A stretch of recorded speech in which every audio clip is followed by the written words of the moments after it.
We are eager to talk with you about anything that matters to you, because if it matters to you, it matters to all that is.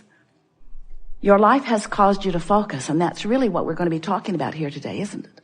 Focus. It's all about focus. It's all about what you are giving your attention to and what you are giving your attention to in vibrational relationship to how the source within you feels as the source within you gives its attention to what you're giving your attention to. What you're giving your attention to.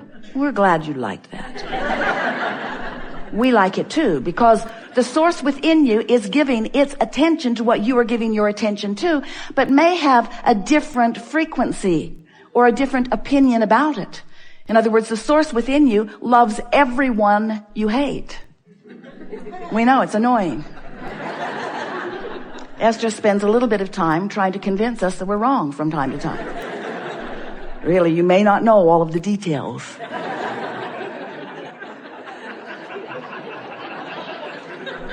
But the source within you is aware of what you're aware of and has a frequency that is being offered, and we want you to know it's the dominant frequency. It's the frequency that will survive your physical death. Didn't mean to bring that up, but it will.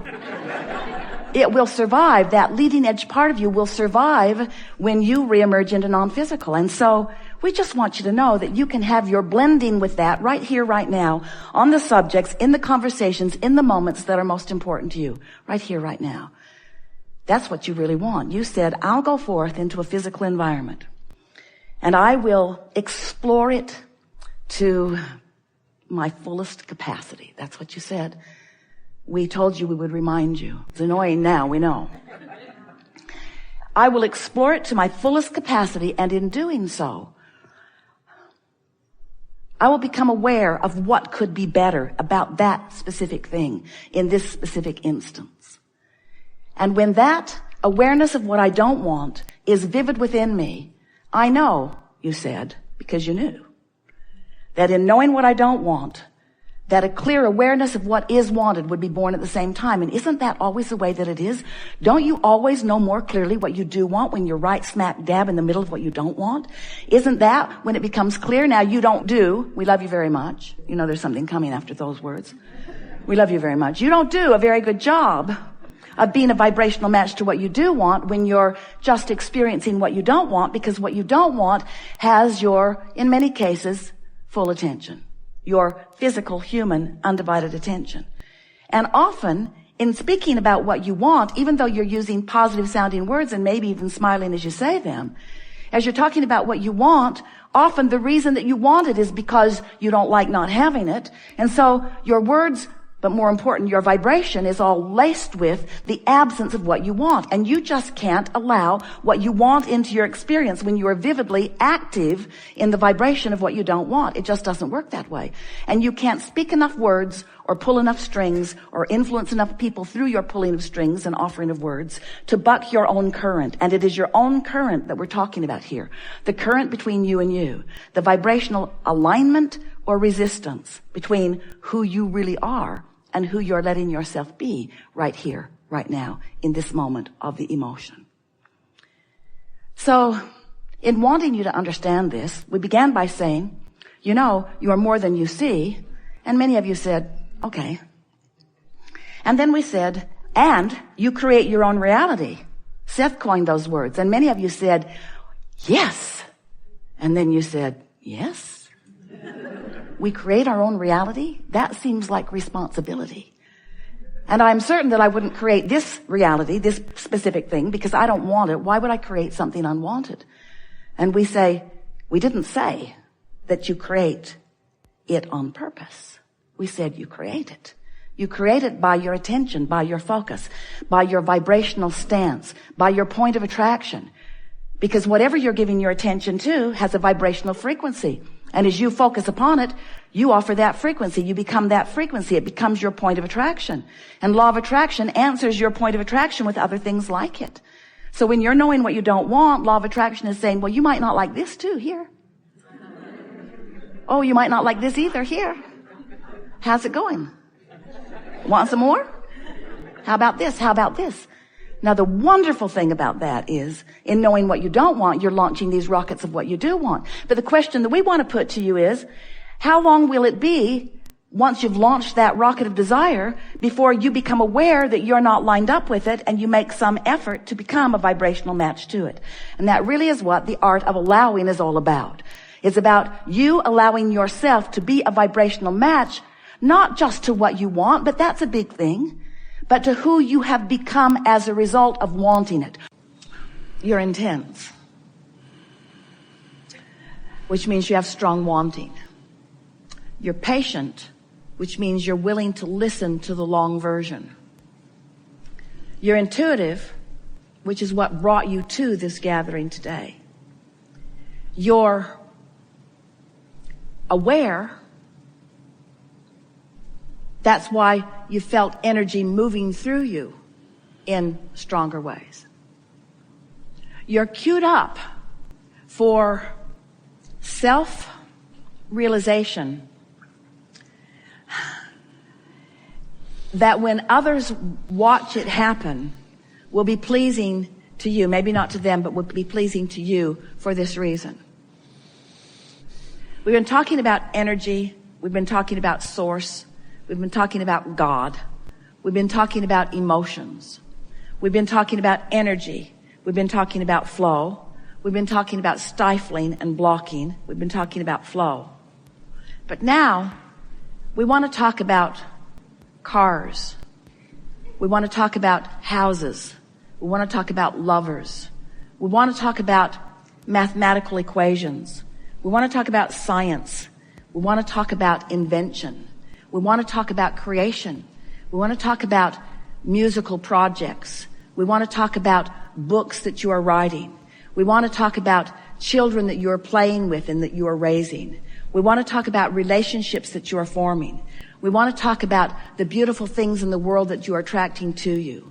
We want to talk about the things of this earth that you are focused upon. And we want you to find a way of integrating this vibrational, law-based, universal knowledge, of integrating it into the details of the things that are important to you. We want to talk about your influence in your team winning. We want to talk about your reveling in the choir that the kids at your school are singing. We want to talk about the joyful things that your world is about. We don't want to distract you from the details of this physical life. We don't want to distract you from the food that you are eating or from your bodies that you are molding into the look and feel that you want. We don't want to distract you from anything that is of a physical nature. We just want you to look at the things that you are desiring and that are around you that are of a physical nature through the eyes of vibration, through the eyes of emotion, through the eyes of empowerment, from the eyes of assistance. We want you to allow yourself to integrate the broader perspective of Source into the details of your life. We want to say to you that when you are involved in the details of your life, and this is what you're bringing to this conversation, yes. When you are involved in the details of your life, and you are not conscious in the moment of your alignment, that's where overwhelmment comes from. When you are involved in the details of your life and you are in conscious concert with alignment, that's when your ecstasy comes. That's when your passion comes. That's when your thrill comes. Those are those high points that you keep wanting to bounce to another and to another and to another. In other words, there is no aspect of your life that will not be immediately enhanced by your conscious awareness of these things that we've talked about here today. So yes, you are physical and you are beautiful. And your homes are magnificent and becoming more so. And your inventions are becoming more, and your life is becoming more delicious. And your ability to interact and interface with one another is becoming smoother and more as you want it to be every single day. But if you extract from the equation of the life that you're wanting to live, the vibrational basis of it, then you have no power or control. And when you reinsert it into the conversation, and you are mindful of the way you feel, and you are directing your thoughts energetically, not just subject by subject, but feeling by feeling. Now you've got control of your life experience, and you will shine a light all around you that others will flock to, asking you continually, what is it that you know that I don't know? And your answer will be general. You will say, I've discovered that life is supposed to be fun, and that it can be if I will allow it. I've discovered that all people are good, and the best of them will come to me if I will allow it. I've discovered that there's nothing that is big enough that deserves my attention at pushing against, and that every time I let something be big enough that I push against, I slow myself down, I shoot myself in the foot, I diminish my joy, and I waste my moment in time. And if they ask further, if they say, well, how is it that you know these things? Say to them, it came natural to me. Once I got a glimpse of it, I remembered that I knew it when I was born. It's a dream that I believe that I knew. I think it is the reason that I came forth. I do not believe that I came forth to struggle or to suffer. I believe that I came forth to revel in the living of life. I believe that I've been given the free will to make my choices about life. I believe that I'm backed up by a source so powerful and so loving that I cannot even find the words to describe it. And I believe that the presence of that is with me in every moment that I allow it. And somehow I keep figuring out how to allow it a little now, and how to allow it a little now, and how to allow it a little now. And if they're still listening, and some of them will be, they may say, and how is it that you've discovered? What is it that you do? How do you allow this thing that feels so good to you? How do you allow it when your children are fighting or when someone is suffering? How do you allow it then?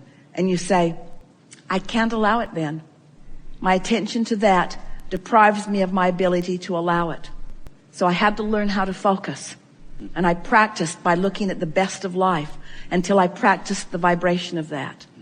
And then their logic will bring them to this. They will say, well, how is it that you dare to turn your eyes away from those who need you most?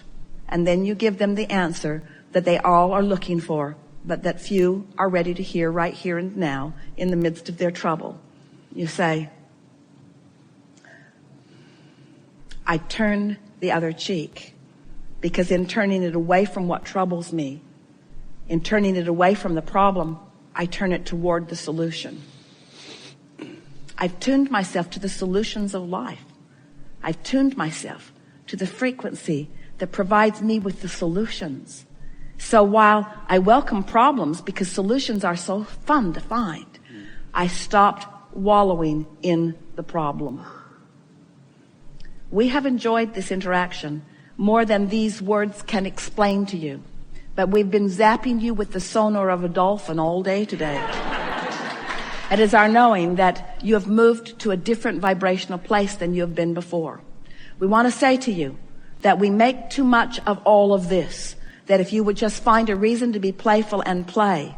We encourage you, get together with your funnest of friends and spend time with them. We encourage you, go to your favorite places and focus upon them. We encourage you, get out the music that sounds the best to you and play it frequently. We encourage you, do those things that feel the best. Let those be the priority that are on your to-do today list.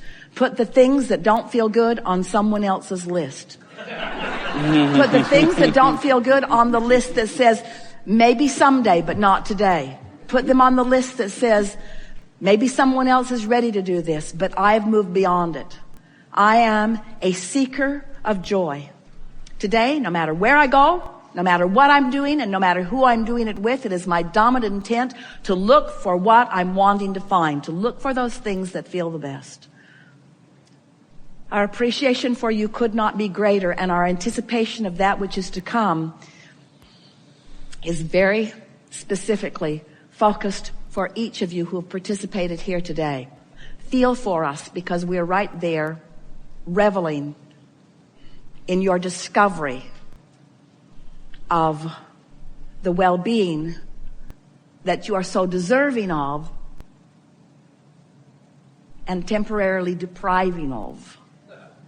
There is great love here for you. And as always, we remain